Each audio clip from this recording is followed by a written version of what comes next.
Israel has amassed troops on the border with Gaza in preparation for a potential ground offensive, even as it intensifies airstrikes on the besieged strip. Israel's response comes after Hamas's terrorist attack on 7th October, which left 1,400 Israelis dead and more than 3,000 injured and at least 200 taken captive. The conflict has also seen reportedly over 5,000 Palestinians killed. Joining us today is Alex Gandler, the Deputy Spokesperson of the Ministry of Foreign Affairs of Israel. Welcome, sir. Hello, thank you. So, the Israeli representative to the United Nations has announced that visas for UN officials will be refused given the Secretary General's speech on the 24th of October in the United Nations Security Council. My first question to you, sir, is why?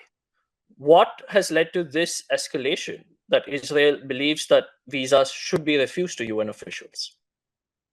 Well, I currently can't confirm or deny anything regarding applications of visas by individuals from any country or organization. I can say that the speech yesterday given by the Secretary of the United Nations, Mr. Gutierrez, um, did not refrain the casualties that Israel has taken in this conflict or Israel's trouble in this conflict, but only took one side regarding the Palestinians. It was received quite badly here in Jerusalem, both by officials and by the population as well, the civilians. This conversation or framework that he built around a vacuum being present before anything that Hamas did or not is something that Israelis take very seriously. Right, so, but the Secretary General was quite clear in his comments in condemning Hamas, called it a terrorist attack. So then, is the issue specifically with his statement on this vacuum, an occupation of 56 years that has led to this? Is that the specific statement that Israel has taken an issue with, sir? I think there is no justification for anything like what the terrorist organization Hamas did. The killing and butchering of 1,400 people. And just yesterday, we had a showing of some of the body cameras that Hamas operatives had on their bodies. This was a showing for press. It was a closed showing. The pictures that are in that video, unfortunately, that I have seen are repulsive and disgusting. Something that we would not like for the world to see, unlike Hamas, that took these videos in order to show his propaganda of death, very similar to what ISIS did. We try to refrain from showing such inhumane photos. There is no equivalence, there is no vacuum, there is no justification for anything that Hamas has done. There is no explanation to why animals, or let me rephrase this, monsters should act the way they did with humans, civilians, children, elderly people, Holocaust survivors, people with disabilities, and so on and so forth. Animals that were butchered by them, dogs that were shot on the street, pets, cows, horses, stolen property by people that came from Gaza. There is no justification for that, and the Secretary General of the United Nations should have known that prior to reading what was written to him by his staff. Understood, sir. My next question says that there have been references repeatedly to a new security regime in Gaza after Israel is done ends this conflict. How does Israel envision this sort of new security regime in Gaza, sir? Well, it seems like we've been in this conflict, in this specific war for a long time, but it has been only 2 weeks, 2.5 weeks now that we're in it. The end goal of this military operation, of this war against Hamas, the terrorist organization, is to eradicate its capabilities of existence, be it militarily or politically. We're talking about terroristic regime, as I said, very similar to what ISIS was. Their political and military wing go side by side. They're one and the same. Their leaders in one of those wings are leaders in the other as well. So there is not really a distinction between either of them. Uh, the goal is to eradicate this organization and to have the Palestinians continue ruling the Gaza Strip. We have no want in controlling the Gaza Strip or returning to the pre-2006 evacuation of Israeli citizens from the Gaza Strip. And we wish for the people of Gaza to live peacefully, not under the regime of this terroristic group. Understood, sir. My next question is, over the last week and a half, we've seen massive protests across the Arab world, be it in Tunisia, be it in Beirut, be it in Turkey, right? And one of their questions, or what the people say on the streets at least, is questioning the number of Palestinian deaths. I juxtapose this with Prime Minister Netanyahu, who on September 22nd in the UN General Assembly said that the normalization of ties and the Abraham Accords is a herald of peace for the region. So, given that this war has led to tensions amongst the Arab world between the civilians and the governments, what is the future for the normalization of ties between Israel and the Arab worlds? This is not our first rodeo dealing with Hamas in Gaza, and we've seen these demonstrations in other rounds as well. This is definitely not a normal one, not a normal round between us and Hamas, and obviously the demonstrations that we see are larger. But at the end of the day, you need to understand that Arab countries act differently than democratic countries. What their rulers want is sometimes it comes down to the people as well. We understand their anger, or we understand that they're angry, not their anger. We know that they're fed with propaganda, be it through social media. Hamas, together with other groups in the region, started an information campaign the same day that this war started. They're using bots and they're using other artificial intelligence in order to attack Israeli sites, be it by cyber or be it just by flooding Twitter or Facebook with comments from other people, also, or from bots, to be more honest. Um, the the Abraham Accords and this process or this framework that was built through the Abraham Accords was and still is a great progress towards the Middle East peace process. The fact that we continue our relationships with those countries, even in the midst of this war, and the fact that we can see beyond it is something that is very positive. When the dust settles down, and eventually it will, when the anger and the heat will calm down, we'll see more and more countries engage as well with peace. This is what we want. We want peace throughout the Middle East. The first countries of the Abraham Accords were the first songbird to sing, and I'm sure there will be plenty more. Right, sir. But the question here is that given, as you said, misinformation, given the era of social media, and that, unlike 30 years ago, 40 years ago, images are spreading of, Palestinian Gaza cities turning into rubble, the consistent airstrikes, given that there is that, images available online, and that gap between the civilians and the governments will grow. How do you see Israel offering this option of the Abraham Accords as an incentive to the countries around you, given what civilians over there call the brutality of the airstrikes, sir? Okay, sure. So I'll first let me talk very shortly about the airstrikes.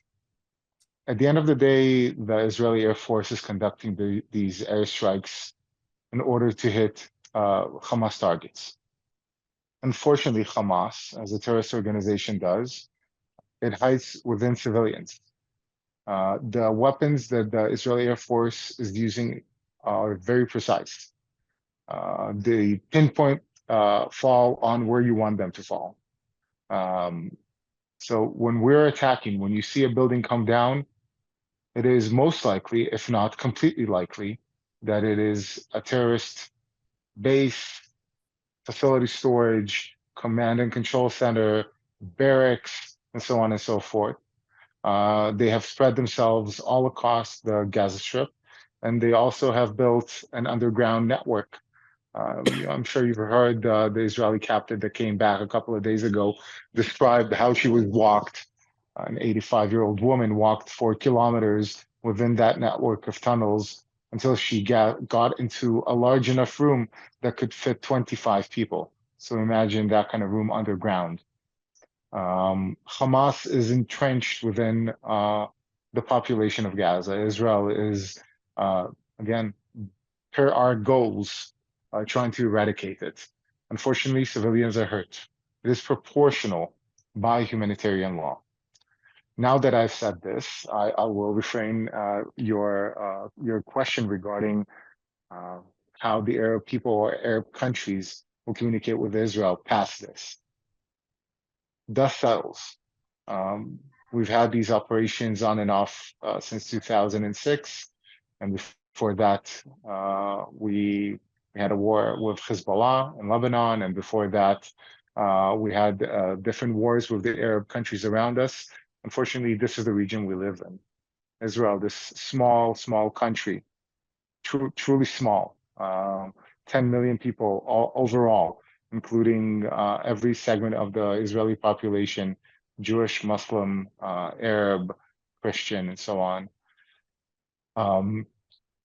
This little country tries to exist in this area. It tries to make peace with its surroundings because at the end of the day, we're surrounded. We are the minority in this large Middle East that goes from the shores of the Atlantic to the Persian Gulf and to the Indian Ocean.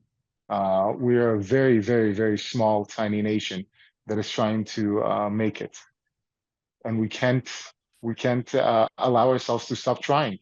The Abraham Accords, at the end of the day, were a very positive thing. The relations have not broken up. Our diplomats are still stationed in those countries and are doing fine work maintaining the relationships. And we'll continue doing that afterwards as well. We had peace talks with Saudi Arabia before it started. I think the time will come to talk about the timing of when it started, why it started, and why the peace talks broke down. But I'm sure that there are willing partners on both sides that understand that at the end of the day, Israel will continue to exist. I am not afraid for the existence of Israel. I feel sorry for our dead and for the families. But after this, we will continue. We will rebuild. We will rebuild those kibbutzes. We will build the lives of those people. And we will rebuild the peace process as well with our surrounding neighbors. Right. Another question that is on everyone's mind is that you've said that Israel will do whatever it takes to destroy Hamas, right? Is there a timeline? Is there an idea or a goal by when Israel wishes to end this? Right. I know that the Prime Minister said that this will take to brace for a long conflict. But Yeah. is there any clear timeline or goal by when Israel wants to end this? And would that involve putting troops in Gaza, have troops in Gaza to clear out Israel's objectives accordingly? I wouldn't discuss a timeline because at the end of the day, this is a military affair, and I wouldn't like to endanger our soldiers. I will say that we're used to fighting short wars. We're used to fighting, everyone probably remembers the Six-Day War. There's a reason for that. Our soldiers are also our civilians. Our reserve army has been called up. Our economy is taking a hit because people are not at work. I can tell you just by driving on Israeli roads that famous traffic jams are gone for now. Um, there will be an end to this. I wouldn't like to discuss timelines. We're completely ready regarding going inside of Gaza with foot soldiers, with tanks. It's something that probably will happen. because of what we need to do. There's a limit to airstrikes and what you can achieve by them. It's basically softening the target and hitting precision command centers and bunkers and attack positions. So when the soldiers do come in, they'll have an easier time of clearing out those terror nests. We're also trying to provide a humanitarian corridor for people that are currently trying to leave the battlefield. Unfortunately, Hamas is blockading that corridor. It's preventing people from leaving from the north of the Gaza Strip to the south of it. So it takes time. It's a long process. It's a long process to call up all your reserves. It is the first time in 50 years that we've declared a war. Until now, everything that you heard in the last several decades were operations. Now it's a war for us. We have called up more than 350,000 reserves. I know that in India it does not sound a lot, but for a state like Israel, it is a lot. It is a lot. So training those people, giving them supplies, putting them in the right position, and working it out. We're doing this tactically this time. We're not here for the short goal, for the short time to attack Hamas and try to reach medium level goals. We're here to reach a far reaching goal of eradicating Hamas and stop them. Understood. And my last question for you is, there have been reports of attacks on Palestinians in the West Bank by security forces or by settlers. There have been reports of about 60 or 70 Palestinians dying in the West Bank, at least the last few days. Could you explain to us what is the situation in the West Bank, and why are there tensions where Palestinians are dying, or what is the situation in the West Bank at this moment? So currently, the West Bank is, or Judea and Samaria, is much calmer than the Gaza Strip, obviously. We're talking about different political entities within the Palestinian Authority. We're talking about Hamas controlling Gaza, and in the Judea and Samaria, there is controlled by the Palestinian Authority and the Fatah. Their control, I think they're more pragmatic in understanding that you should not be a monster like the people that came from Gaza. They understand that there is a road to go with Israel, and they don't have any wish to destroy Israel at the moment, unlike Hamas. That is why their pragmatism also shows to the people that we should remain calm. We should not act forcefully. There have been several clashes between Israeli forces and Palestinians because Hamas still has presence in Judea and Samaria. Hamas is trying to, the same way it did all over the world, basically, the demonstrations that you've seen across the West, the United States. I'm not sure, I haven't seen any in India, but in other places I've seen demonstrations. They were organized by Hamas. They were sponsored by Hamas. The signs that people had in their hands were bought by money that came from Hamas and Iran. So Hamas is trying to make this not just a local event, but actually a global event, together with Iran and the other powers of the axis of evil. The same thing they're trying to do in Judea and Samaria. In Judea and Samaria, they're trying to rally up the people in order to overthrow the Fatah and in order to attack Israel as well. Very similar to what they did in 2007 after Hamas was elected and decided to take their election through power in the Gaza Strip by killing members of the Fatah, throwing them out of buildings and taking the Gaza Strip under the Hamas control. So what is going on in the West Bank is basically Hamas trying to leverage his so-called achievements in order to attack the Fatah, the Palestinian people in Israel. Thank you, sir. That was my last question. Thank you so much for your time. That brings us to the end of this interview. Do subscribe to The Print for more news and analysis. Thank you.